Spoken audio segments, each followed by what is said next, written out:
જંત્રી વિસંગતતા બાબતે જે રજૂઆતો મળે છે એને ધ્યાને રાખી સરકારશ્રીએ ઓનલાઈન પોર્ટલમાં વાંદા સ્વીકારવાની પ્રક્રિયા ચાલુ કરી દીધી છે.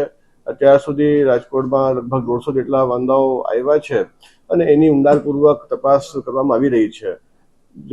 લોકોની માંગને જોતા હવે ઓફલાઈન વાંદા સ્વીકારવાનું પણ ચાલુ કરી દેવામાં આવ્યું છે. તાલુકા મામલતદારશ્રીની કચેરી, ડેપ્યુટી કલેક્ટરશ્રીની કચેરી અને કલેક્ટર કચેરીમાં આ વાંદાઓ રજૂ કરી શકાય છે અને ઓનલાઈન પણ વ્યવસ્થા ચાલુ છે.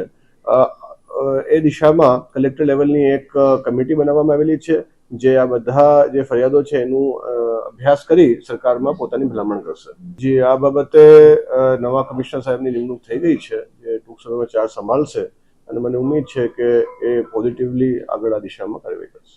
સાંજ સમાચાર ફેસબુક પેજને લાઇક કરો, વિડીયો શેર કરો અને વધુ વિગતવાર સમાચાર માટે sanssamachar.net વિઝિટ કરો.